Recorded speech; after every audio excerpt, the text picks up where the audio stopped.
Shalom para pemirsa yang dikasihi oleh Tuhan, kita bertemu kembali dalam diskusi pelajaran Sekolah Sabat yang dipersembahkan oleh Gereja Masehi Advent Hari ke-7 Uni Indonesia Kawasan Barat. Membela kebenaran adalah suatu tindakan yang mulia dan dielu-elukan. Namun prosesnya penuh dengan penderitaan dan banyak kehilangan. Apa yang memotivasi para reformator Kristen untuk tetap setia kepada Tuhan apapun yang terjadi? Itulah yang akan kita bahas di pelajaran keempat dengan judul Membela Kebenaran. Bersama dengan dua narasumber kita, Pendeta Sony Situmorang, Direktur Komunikasi Uni Indonesia Kawasan Barat, dan juga Pendeta Lamsihar Silitonga, Direktur Komunikasi Daerah Sumatera Kawasan Tengah. Shalom Bapak Pendeta, selamat datang. Terima kasih sudah bergabung di pelajaran keempat. Dan sebelumnya kita akan menyapa para pemirsa yang sudah setia dan juga dengan sangat hangat menyambut kita di kolom komen video di YouTube. Oleh karena itu saya mau membacakan beberapa nama baru kepada Pendeta Lamsihar Silitonga. Mohon ditanggapi Pendeta, salam dan juga tanggapan dari mereka. Dari Yohanes Suwarno, Jemaat Samaria Lili di Kupang, Nusa Tenggara Timur mengatakan diberkati selalu channel ini. Amin. Terima kasih Bapak untuk doa dan juga dukungannya. Tom Pununova mengatakan, amin, puji Tuhan, sangat terberkati. Luar biasa pembahasan firman Tuhan. Puji Tuhan, memang luar biasa firman yang kita bahas dalam kuartal ini. Ebenezer Hutahuruk mengatakan, Shalom, terima kasih buat pembahasan materi Sekolah Sabat Dewasa yang dapat mempersiapkan kami guru-guru Sekolah Sabat Dewasa dalam menambah wawasan. Payar Baga mengatakan, terima kasih dengan channel ini telah membantu saya belajar pelajaran sekolah sahabat saya. Untuk nama-nama yang baru dan juga tanggapan mereka, silakan Pendeta Silitonga dengan tanggapannya. Baik, terima kasih. Saya mengucapkan terima kasih kepada seluruh pemirsa yang selalu antusias menyaksikan diskusi pelajaran Sekolah Sabat Uni Indonesia Kawasan Barat, Departemen Komunikasi. Saya hanya berbicara dan menyampaikan Tuhan memberkati saudara-saudara yang walaupun saya tidak bisa menyebutkan satu persatu apa yang sudah disampaikan oleh Ivy, dan saya yakin dengan pelajaran diskusi yang kami telah sampaikan ini akan memotivasi kita untuk lebih memahami akan pelajaran Sekolah Sahabat. Tuhan memberkati saudara-saudara pemirsa dimanapun Anda berada. Amin. Beberapa nama yang sudah lama, jadi saya akan bacakan. Salah satunya datang dari daerahnya Pendeta Lamsihar Silitonga. Ada Bapak Faolaya di Jemaat Aramo, Nias Selatan. Berikutnya Stanis Daungkil, SDA Goshen di Sabah, Malaysia. Elda Langelo, Jemaat Pal 2 Manado.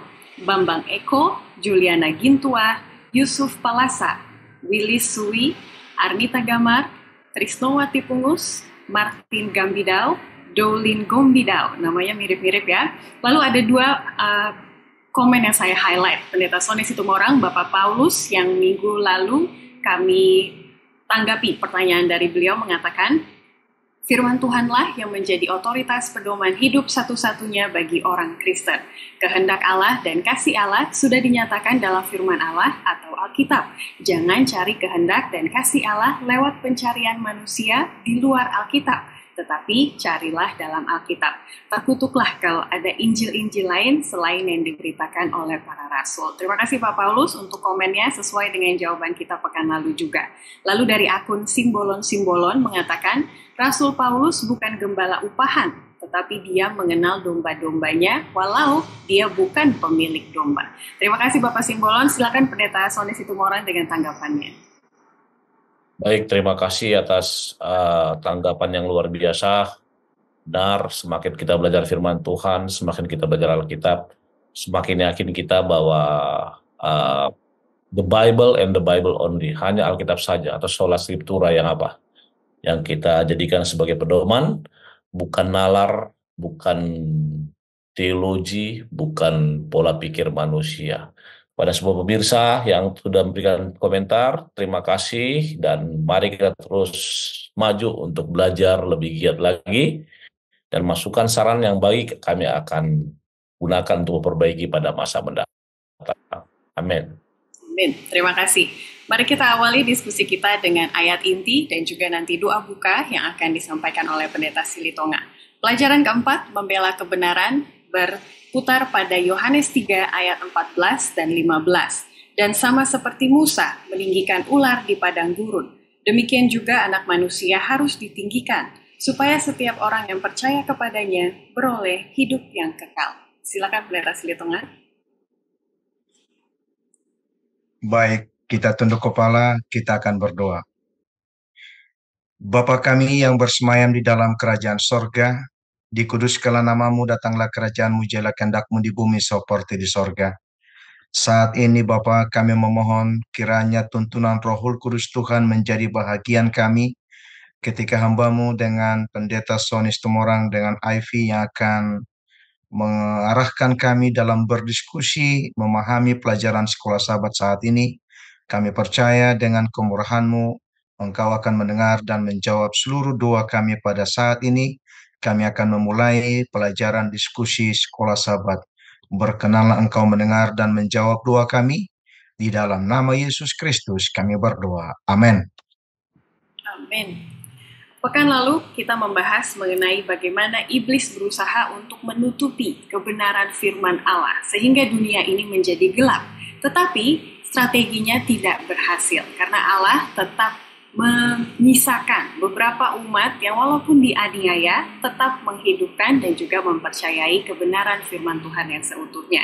Dan oleh karena itu ada terang di dalam kegelapan. Merekalah yang membela kebenaran. Mari kita pelajari dari mereka apakah karakter-karakter yang ada di Alkitab ataupun para reformator Kristen yang ada dalam sejarah, apa karakter mereka, apa ciri-ciri mereka sehingga mereka bisa hidup sampai pada akhirnya membela kebenaran. Kita akan masuk ke pelajaran hari Minggu dengan judul Dianiaya Namun Menang.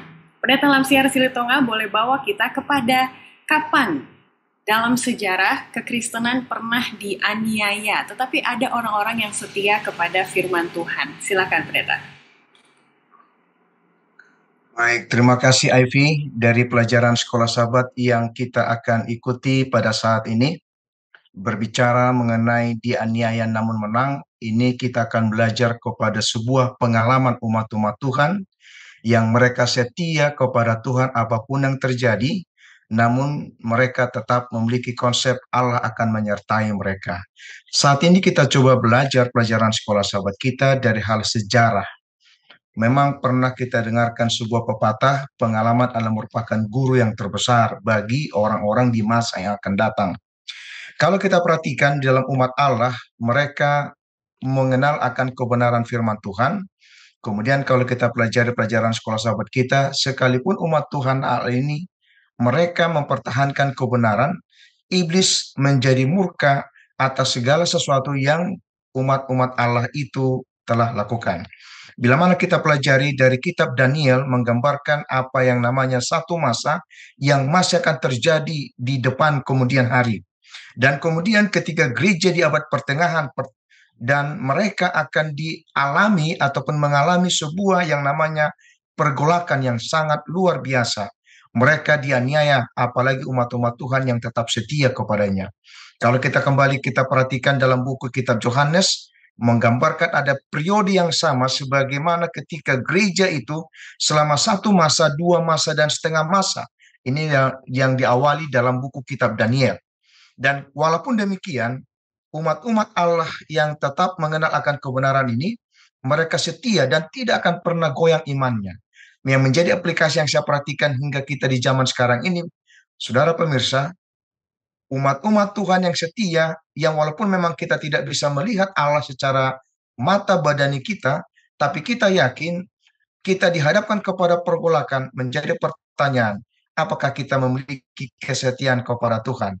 Ini mungkin pandangan dari saya dari hal apa yang dialami oleh umat-umat Tuhan, dianiaya dan akhirnya mengalami kemenangan walaupun memang kita lihat umat-umat Tuhan itu mengalami penganiayaan dan mengalami kematian, tapi memiliki konsep Allah akan tetap menyertai mereka. Ini pandangan dari saya mungkin, Adi.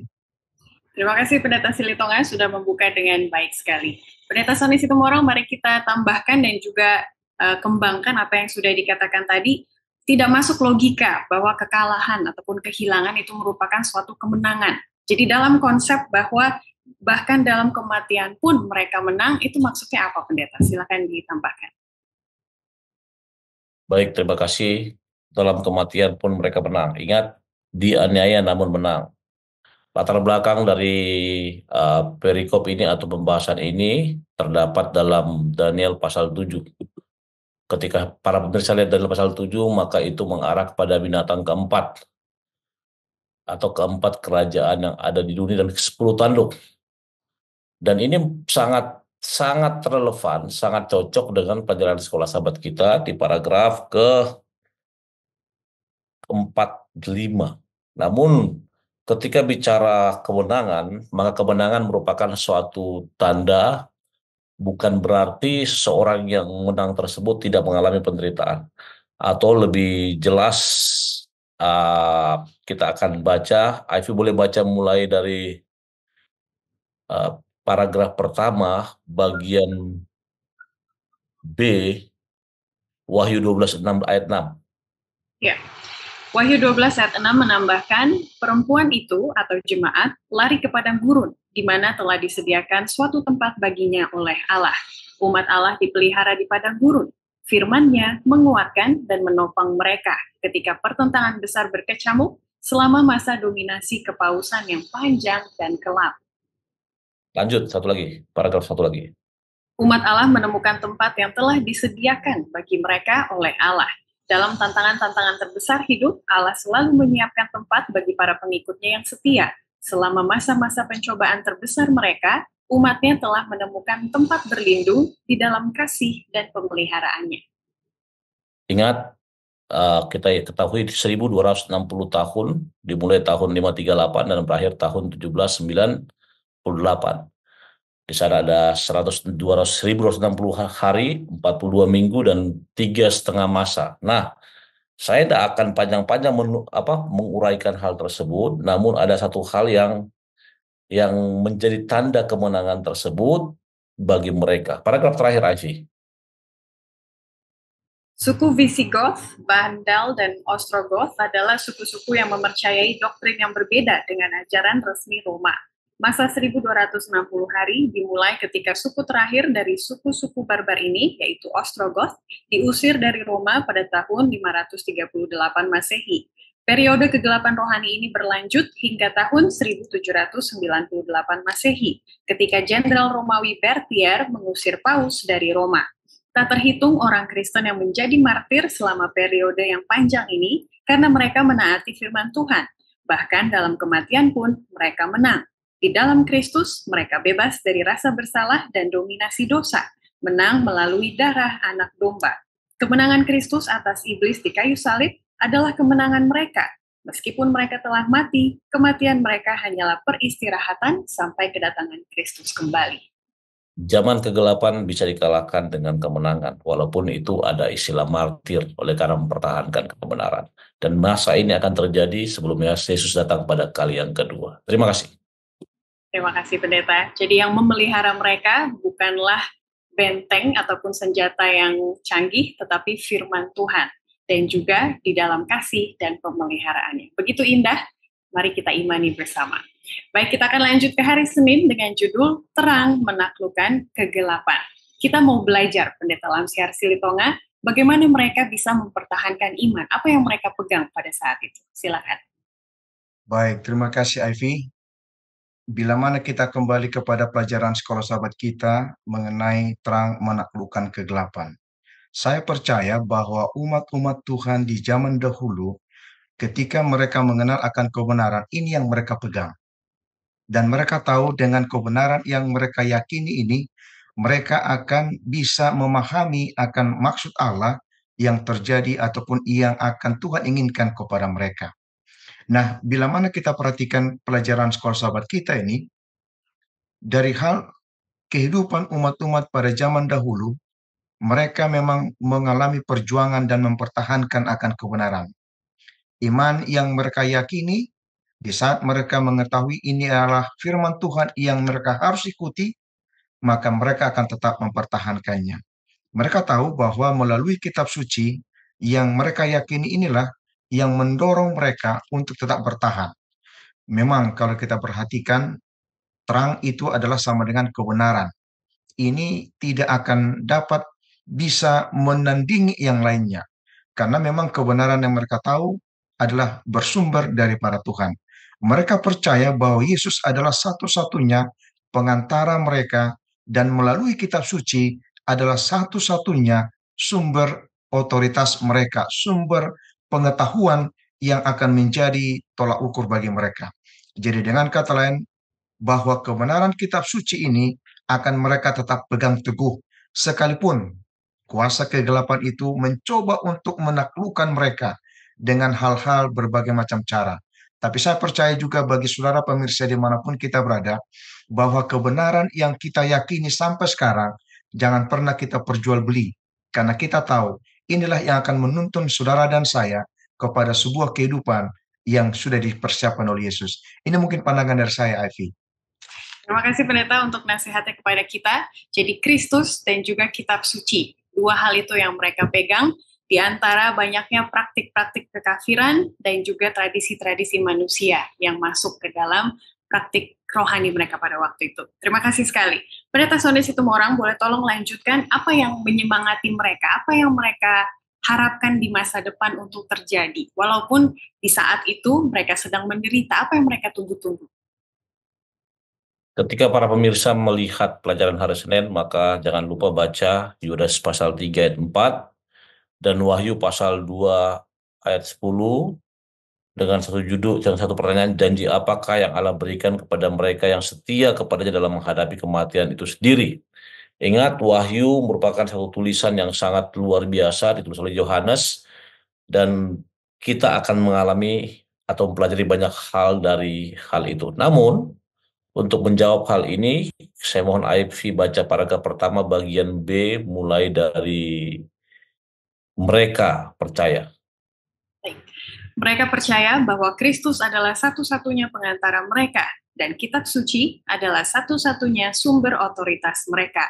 Pada setiap zaman ada saksi-saksi Allah, orang-orang yang memelihara imannya pada Kristus sebagai satu-satunya pengantara antara Allah dan manusia, yang berpegang pada kitab suci sebagai satu-satunya pedoman hidup dan yang menguduskan hari Sabat yang benar.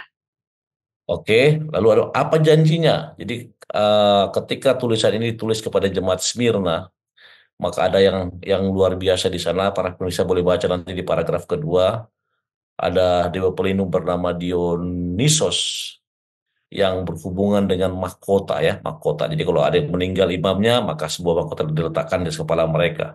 Artinya pendekatan dari Dewa Dionysus, maka Yohanes menulis hal tersebut sehingga itu mengilhami mereka bahwa kesulitan, penderitaan, dan kematian demi Kristus itu mendapatkan mahkota nantinya. Namun, untuk lebih jelas, Ivy boleh baca paragraf terakhir.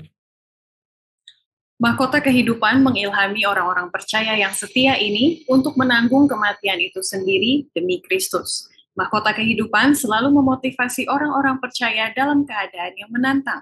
Mahkota itu menginspirasi kaum Waldensia melalui penderitaan dan penganiayaan. Mereka tahu bahwa mereka akan melihat Yesus suatu hari nanti dan hidup bersamanya selamanya. Mahkota kehidupan juga berbicara kepada kita. Kita mungkin mengalami pencobaan sekarang, tetapi mahkota kehidupan menanti kita ketika kita tetap mengarahkan pandangan mata kita kepada Yesus. Arahkan pandangan kepada Yesus dan jalani hidup ini, lewati cobaan, kesulitan, penderitaan, maka suatu saat nanti kita akan hidup bersama di surga yang bakal bersama Yesus. Terima kasih. Amin. Semoga itu menjadi semangat kita juga untuk menantikan masa depan yang penuh harapan. Kita akan lanjut ke hari Selasa, topiknya adalah keberanian untuk berdiri. Tadi di pelajaran hari Senin sudah disinggung satu contoh, satu kelompok, yaitu kaum Waldensia. Pendeta Silitonga boleh kembali memperkenalkan kita kepada siapa orang-orang Waldensia ini dan bagaimana mereka berpegang pada Kristus sebagai perantara mereka dan juga kitab suci sebagai otoritas utama mereka. Silakan pendeta. Baik, terima kasih Ivy. Kalau kita berbicara mengenai sejarah, inilah orang-orang yang memang kita harus yakini dengan keberanian mereka mempertahankan firman Tuhan menjadi satu pelajaran yang sangat berharga buat saudara dan saya pemirsa sampai saat ini. Nah, orang-orang Waldensia adalah salah satu kelompok yang mereka mendapatkan kitab suci dalam bahasa mereka sendiri. Kisah kehidupan ini mungkin kita bisa baca lewat Google, siapa ini orang-orang Waldensia. Dan memang mereka ini adalah memiliki eh, kehidupan yang berani mempertahankan akan kebenaran firman Tuhan. Ciri khas daripada orang-orang Waldensia adalah masing-masing mereka ini mempertahankan kebenaran dan tetap setia kepada Tuhan. Dan ketaatan mereka ini adalah merupakan sebuah hal yang menjadi bahagian tolak ukur bagi pemirsa hingga saat sekarang ini. Kitab suci merupakan komitmen yang merupakan bagian penting bagi mereka, khususnya dalam sejarah kehidupan daripada orang-orang Waldensia. Sekalipun hal-hal yang mereka ini di luar pemikiran terjadi, tapi tetap mereka mempertahankan akan kebenaran ini. Itu sebabnya kalau belajar pelajaran sekolah sahabat di hari Selasa, keberanian untuk berdiri. Nah, kalau kita perhatikan, hidup di zaman sekarang ini manusia sangat susah untuk memiliki konsep berdiri di atas kebenaran. Tidak berani. Karena apa? Bisa saja oleh karena pengaruh dari hal yang lain, maka berpikir bagaimana nantinya yang terjadi. Tetapi saya sangat salut kehidupan orang-orang Waldensia, mereka telah mempertahankan kebenaran. Nah, kalau kita baca dalam buku kitab Kisah Para Rasul, apa yang dialami oleh rasul-rasul, apalagi Petrus dan Yohanes ketika mereka dihadapkan kepada mahkamah agama, mereka berkata, kita lebih taat kepada siapa? Kepada Tuhan atau kepada manusia? Nah, hal yang sama merupakan pelajaran kehidupan sejarah daripada orang-orang Waldensia. Di saat mereka mengenal akan kebenaran, mereka tak berdiri teguh di atas kebenaran dan tidak akan pernah goyang iman mereka. Pelajaran sangat berharga buat saudara dan saya bahwa kita akan tetap mempertahankan kebenaran yang kita ketahui. Sekalipun banyak ajaran-ajaran yang membuat pengaruh pikiran kita. Namun apa yang kita tahu kebenaran, pertahankan. Sampai Yesus datang, pengalaman daripada hidup orang-orang dari Waldensia. Demikian dari pandangan saya, Ivy. Terima kasih Pendeta, memang luar biasa sekali ketika kita merenungkan bagaimana mereka hidup dengan misi untuk membagikan kebenaran yang mereka hidupkan, gitu ya. Bahkan sampai anak-anak kecilnya pun tahu dan juga hafal akan firman Tuhan dan bisa menyalinnya sendiri, tidak akan lupa, begitu ya. Terima kasih sekali Pendeta. Pendeta Sony Situmorang di sejarah menyatakan bahwa orang-orang Waldensia mereka menghidupkan kebenaran walaupun mereka tidak 100% paham dan juga menghidupkan semua kebenaran yang ada di Alkitab. Karena yang mereka ketahui saat itu masih sedikit. Oleh karena itu ada istilah progressive light, terang yang progresif. Bahwa Allah membuka kebenaran kepada umat manusia sepanjang zaman, itu ada tahap-tahapnya. Begitu ya. Pendeta boleh tolong jelaskan lebih jauh progressive light ini apa, terutama kalau kita sambungkan kepada pertanyaan nomor 1 dan 2 di hari Jumat. Apa yang dimaksud terang progresif, bagaimana, mengapa Allah mewahyukan kebenaran secara bertahap. Dan nomor 2, bagaimana penemuan-penemuan kebenaran yang baru berkaitan dengan kebenaran-kebenaran sebelumnya. Tidak boleh menyangkal apa yang kita pahami dari Alkitab sebelumnya. Silakan Pendeta. Baik, terima kasih Ivy. Ya, terang progresif ya. Terang progresif artinya terang atau kebenaran yang berkembang. Ketika dikatakan berkembang, maka itu tidak stagnan dalam satu posisi. Sama dengan progressive revelation, wahyu yang berkembang. Nah, apa itu terang progresif? Tadi Ivy sudah katakan bahwa ajaran dasar dari kaum Waldensia adalah mereka sangat menentang gaya komunal yang gaya hedonisme, sehingga mereka hidup dengan gaya komunal, lalu mereka menekankan kepada Injil.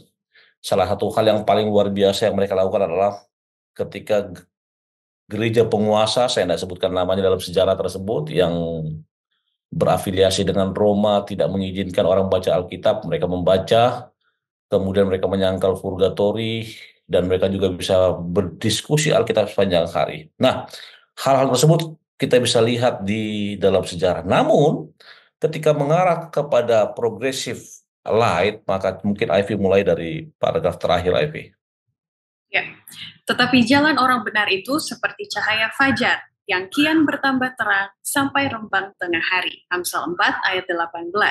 Salomo membandingkan jalan yang Allah tunjukkan kepada anak-anaknya dengan matahari yang terbit semakin tinggi.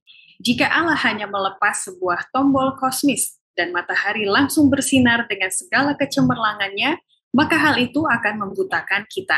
Setelah kegelapan menyelimuti dunia selama berabad-abad, Allah membangkitkan pria dan wanita yang berkomitmen pada firman-Nya yang terus mencari lebih banyak lagi. Oke, itu merupakan bagian akhir. Namun apa yang dialami oleh gereja Walden, bukan gereja golongan Waldensia yang dipelopori oleh seorang saudagar kaya raya di Layan, Petrus Waldo, di sini berkembangnya. Coba ketika pemirsa mau tahu secara detail, Anda baca nanti paragraf ketiga, ya. Tapi saya mungkin Afi bisa bantu dari boleh juga paragraf ketiga dari kata tim. Tim penyalin kitab suci bekerja sama untuk menyalin kitab suci dengan susah payah. Banyak dari para pemuda Waldensia yang melakukan perjalanan ke seluruh Eropa sebagai pedagang yang membagikan kebenaran kitab suci secara diam-diam. Beberapa dari mereka masuk ke universitas, dan ketika ada kesempatan, membagikan bagian-bagian kitab suci kepada sesama mahasiswa. Dibimbing oleh Roh Kudus, pada saat yang tepat, ketika mereka merasakan adanya penerimaan dari beberapa pencari yang jujur, beberapa bagian kitab suci yang berharga diberikan. Banyak yang membayar kesetiaan dan pengabdian mereka dengan nyawa mereka. Meskipun kaum Waldensia tidak memahami setiap ajaran kitab suci dengan jelas, mereka memelihara kebenaran firman Allah selama berabad-abad dengan membagikannya kepada orang lain.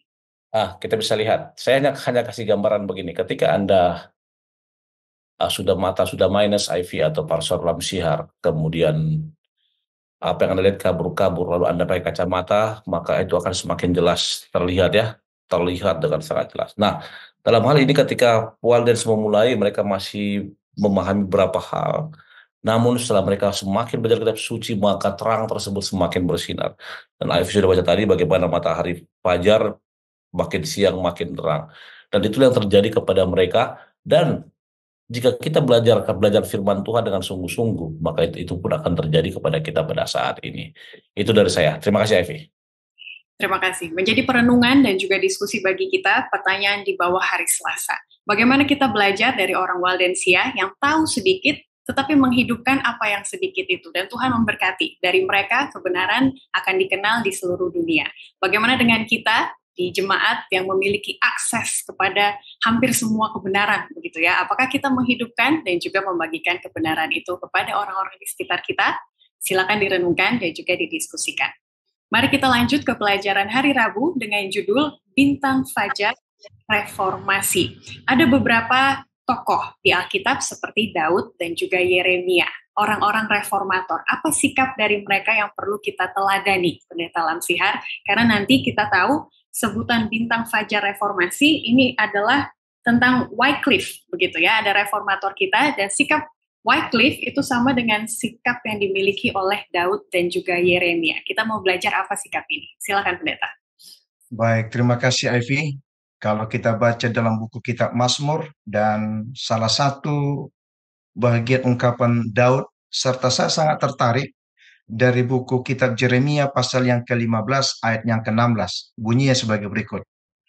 Apabila aku bertemu dengan perkataan-perkataanmu, maka aku menikmatinya. Firman-Mu itu menjadi kegirangan bagiku dan menjadi kesukaan hatiku, sebab nama-Mu telah diserukan atasku, ya Tuhan Allah semesta alam. Yang kalau kita lihat ungkapan dari Nabi Yeremia ini adalah dia bertemu dengan perkataan firman Tuhan yang dituliskan lewat kitab suci. Saudara pemirsa, mungkin banyak cara yang Tuhan panggil saudara menjadi pengikutnya. Boleh saja lewat mendengarkan firman Tuhan. Boleh saja kita dipanggil Tuhan menjadi pengikutnya lewat membaca akan kitab-kitab Alkitab yang lain. Ataupun boleh memahami tentang firman Tuhan. Nabi Yeremia, dia menemukan sesuatu yang di luar pola pikirnya dan dia memahami bahwa inilah pernyataan Tuhan yang benar. Saya sangat teringat sebuah kisah yang kami alami baru-baru ini mengikuti kebaktian kebangkitan rohani dan saya menjadi salah satu pembicaranya. Di akhir daripada pekabaran firman Tuhan yang kita sampaikan, lalu ada seseorang yang maju ke depan dan mengatakan, Pak Pendeta, saya tahu inilah kebenaran. Yang selama ini dia mengikuti akan firman Tuhan yang dia pakai pola pikirnya. Dan mungkin dia dengarkan dari hal-hal yang tidak sesuai dengan firman Tuhan. Dan inilah juga yang menjadi satu contoh bagi Yeremia dan mungkin tokoh-tokoh reformasi yang lain. Di saat mempelajari firman Tuhan ini, akhirnya dia mengambil sikap. Dan dia memperbaharui hidupnya, mempertahankan kebenaran, dan dia menjadi pengikut Kristus. Pemirsa dimanapun kita berada, sekali lagi saya katakan, mungkin saja Tuhan panggil kita menjadi pengikutnya dari latar belakang yang berbeda-beda. Tapi mari kita mempertahankan apa yang kita baca lewat firman Tuhan dan nyatakan itu kepada orang lain agar mereka juga lebih mengenal akan kebenaran firman-Nya. Ini mungkin pandangan dari saya, Ivy. Amin. Terima kasih pendeta sudah mengambil ilustrasi baru kemarin juga. Berarti memang sikap ini perlu kita hidupkan sampai sekarang juga seperti Daud dan Yeremia yang suka mempelajari firman Allah. Jadi para pembela kebenaran suka mempelajari firman Allah. Bagaimana dengan kita, begitu ya? Itu menjadi modal kepada kita sekalian. Pendeta Sony Situmorang, mempelajari firman Allah itu satu hal. Banyak orang yang suka belajar Alkitab. Tapi bagian yang kedua, membagikan kebenaran tersebut. Nah, ini beberapa orang agak mundur begitu ya, karena kita tahu tidak mudah. Maka datanglah pertanyaan nomor 3 di hari Jumat. Dalam membagikan firman Tuhan, bagaimana kita bisa bukan hanya membela kebenaran, tetapi juga masih menjadi warga negara yang baik, tanpa mengutak-utik sistem masyarakat, gitu ya, dengan nilai-nilainya, dengan budaya-budayanya. Jadi walaupun kita berbeda, tapi bagaimana kita berbedanya, begitu. Silakan pendeta. Ada satu nasihat yang diberikan oleh Rasul Paulus kepada Timotius mengenai membaikan firman Allah.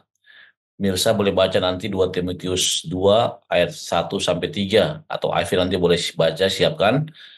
Karena ketika berbicara mengenai pertanyaan nomor 3 di hari Jumat, maka benar ada satu kalimat yang bagus, bagaimanakah kita tetap menjadi warga negara yang baik sementara pada saat yang sama tidak menyerah pada nilai-nilai yang menyimpang yang dinyatakan oleh budaya kita.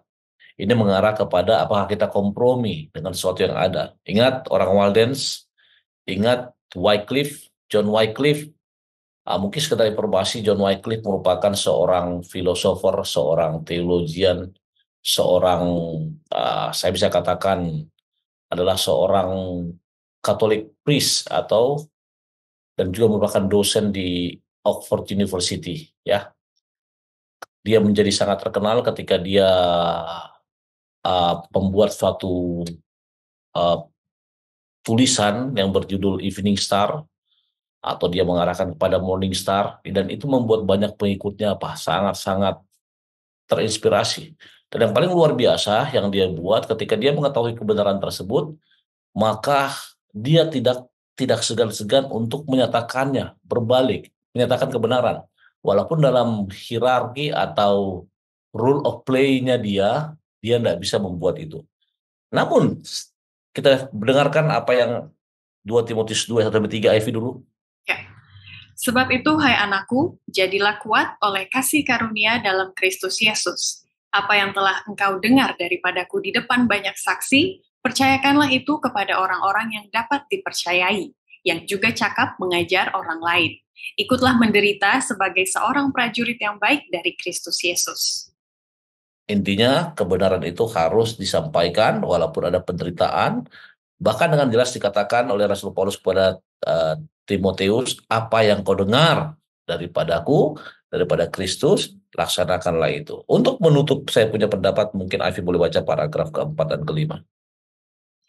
Kebenaran firman Allah dan sukacita keselamatan di dalam Kristus telah memenuhi hati para pembaru, sehingga mereka harus membagikannya.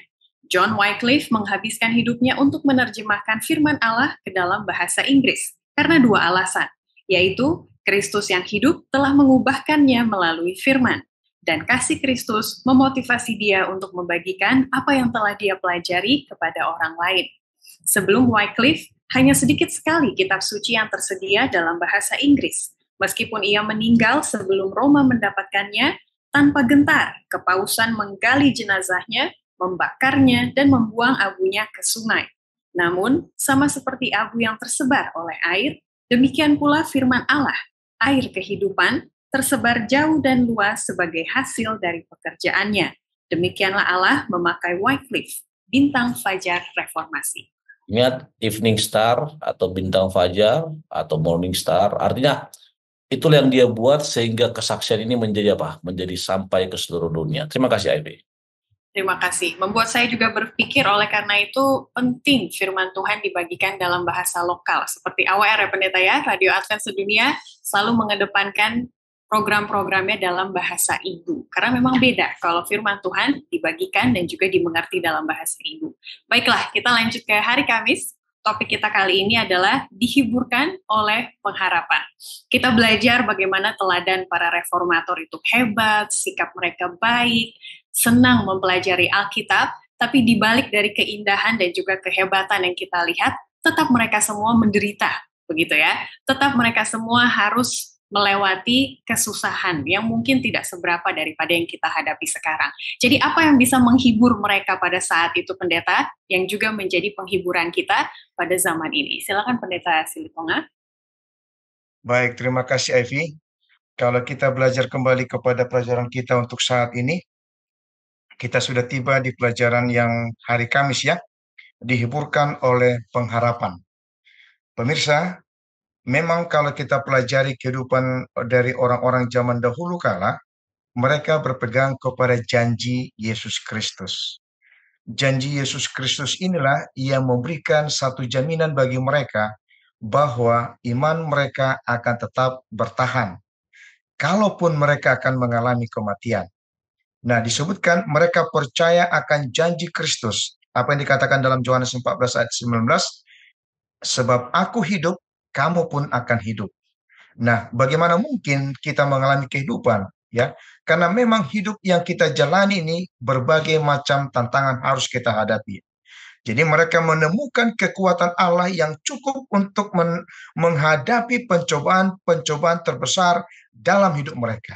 Sama halnya, pemirsa, kehidupan yang saudara alami ketika telah mengenal akan kebenaran Tuhan, sama seperti orang-orang di zaman dahulu kala yang kita tahu sejarah kehidupan mereka, akan kita alami juga zaman sekarang. Namun yang menjadi pelajaran kita pertanyaan, apakah kita memang tetap berada dalam kebenaran ini?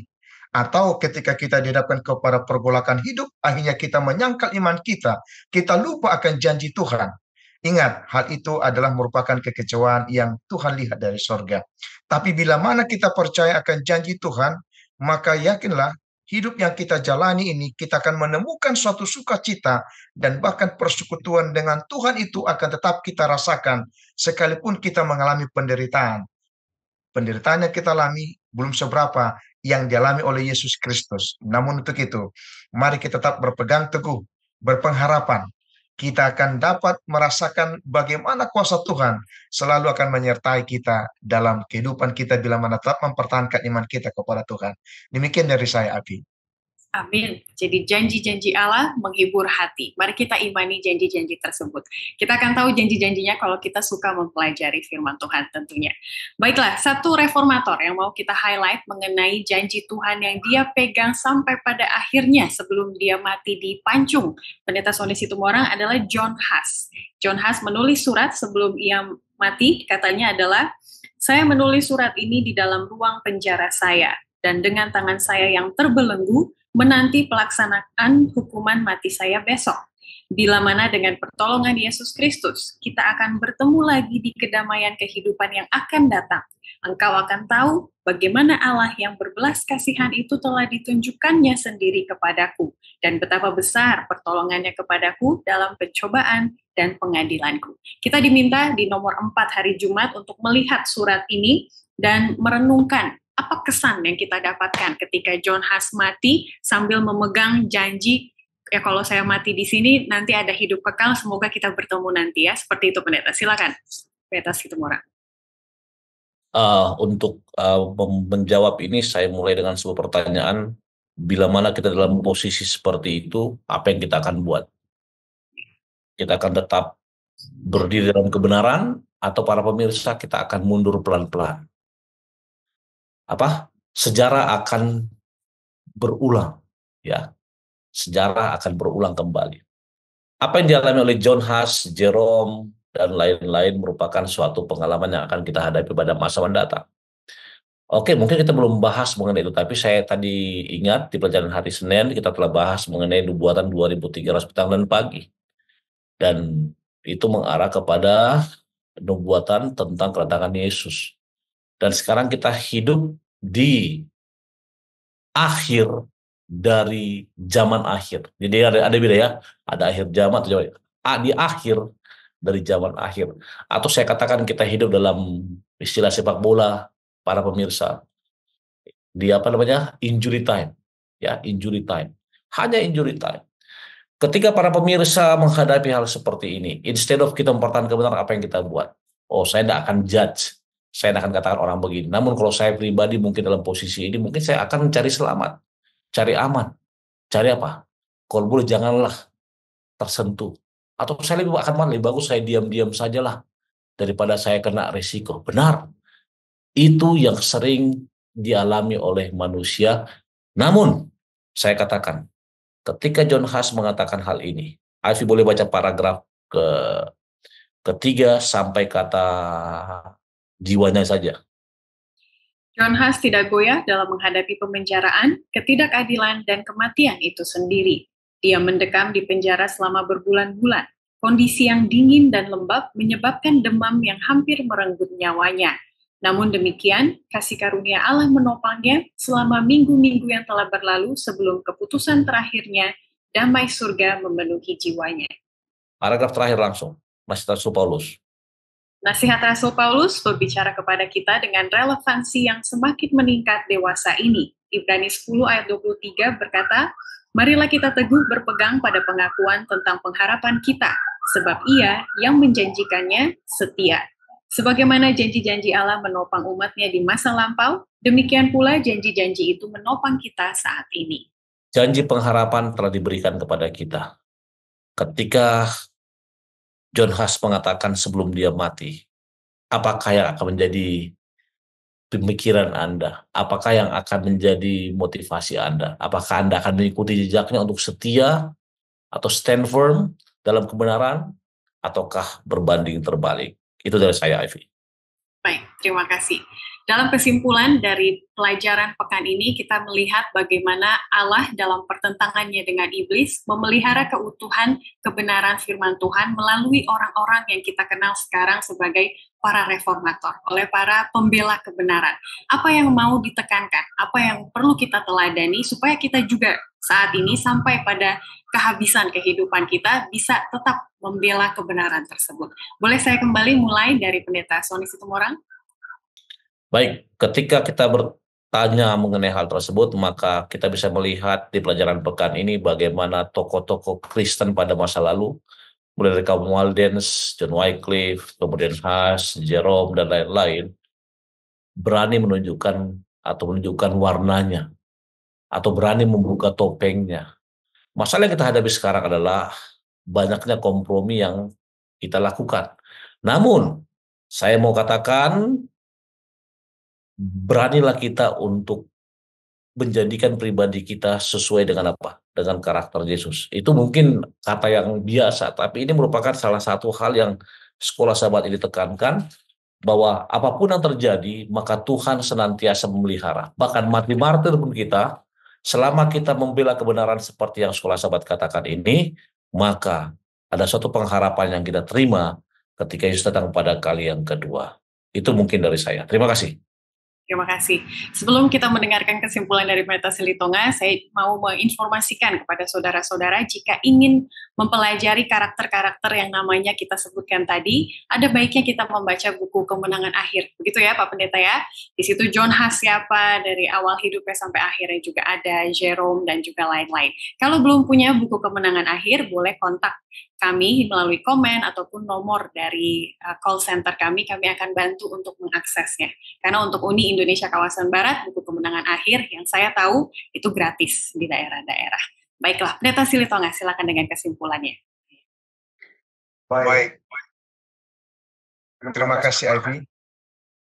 Kalau dari saya adalah berbicara mengenai kesimpulan yang saya lihat dari pelajaran sekolah sahabat ini membela kebenaran, yang saya perhatikan adalah, kembali saya ulangi pernyataan saya, pengalaman orang di zaman dahulu berjuang mempertahankan kebenaran, hal yang sama kita alami zaman sekarang ini, kita akan tetap berjuang mempertahankan kebenaran itu bersama dengan Tuhan. Yakinlah, kalau kita berani mempertahankan kebenaran kepada orang lain, maka apa kata Yesus? Yesus juga akan mempertahankan nama kita di hadapan pengadilannya. Ini dari saya, Evi. Amin. Hanya dengan Yesus saja. Baik, para pemirsa, kita akan mengakhiri dengan menanggapi satu pertanyaan yang telah masuk di pelajaran pekan lalu. Pertanyaan ini disampaikan oleh Bapak Darto Sumpeno, dan saya akan minta Pendeta Situmorang untuk menanggapinya. Pertanyaannya adalah, seperti apa itu kompromi? Dan ini juga kita singgung di pelajaran pekan ini juga. Mohon beri contoh supaya bisa membedakan yang asli dan yang palsu. Dan supaya kita jangan gagal paham. Terima kasih, Tuhan memberkati. Silakan Pendeta Situmorang. Mungkin dalam Kamus Besar Bahasa Indonesia, maka kata kompromi itu memiliki definisi apa ya? Persetujuan dengan jalan damai, atau bisa kita katakan kesepakatan, atau hal-hal yang bisa menyelesaikan selisih paham, atau juga kalau kompromi artinya perbedaan pendapat atau silang pendapat dapat diselesaikan dengan membuat kesepakatan baru. Namun dalam konteks Alkitab, dalam konteks yang kita pelajari pada saat ini, ketika berbicara mengenai kompromi, maka kita tidak berdiri di posisi kita yang sebenarnya. Oke? Kita tidak berdiri di posisi kita yang sebenarnya. Dan dalam konteks ini, kita akan melangkah mundur sedikit untuk menyenangkan orang lain. Kenapa? Benar kata Pak Darto Supeno, ketika kita sudah mulai kompromi, maka yang asli dan palsu akan menjadi kabur ya. Kabur-kabur, jadi mulai kabur. Tapi ketika Anda tidak kompromi, maka yang asli akan asli dan kabur tidak kelihatan. Apa contohnya? Ingat, ini sejarah ya, sejarah. Ketika umat-umat Kristen pada zaman dahulu berbakti yang tadinya hari Sabat, oleh karena kompromi dengan seorang kaisar, ya saudara tahu, maka dia akhirnya umat-umat Kristen mau memindahkan hari perbaktiannya dari hari Sabat menjadi hari pertama. Hari pertama saya katakan, karena itu merupakan penyembahan dewa matahari waktu itu. Untuk lebih detail, saya akan terangkan nanti atau saudara bisa lihat sendiri. Namun yang saya mau katakan adalah itulah salah satu contoh kompromi. Dalam kehidupan sehari-hari, kompromi adalah ketika Anda mempercayai bahwa hanya 6 hari lamanya engkau akan bekerja dan melakukan segala aktivitasmu, tapi ketika ada tawaran yang menggiurkan, maka pada hari ke-7 pun oleh karena tawaran tersebut, Anda mau melakukannya. Itulah kompromi, kesepakatan, persetujuan. Jadi intinya, sama seperti Pak Darto Supeno katakan, membedakan yang asli dan palsu, maka kita harus tetap berdiri di tempat kita yang semula. Di mana itu? Berdiri dalam kebenaran seperti sekolah sahabat ini ajarkan, membela kebenaran. Terima kasih. Amin. Terima kasih sekali Pendeta Sony Situmorang dan juga Bapak Darto Sumpeno yang sudah menanyakan. Mari kita tutup kebersamaan kita dengan doa. Pendeta Sony Situmorang akan doa berkat bagi kita sekalian.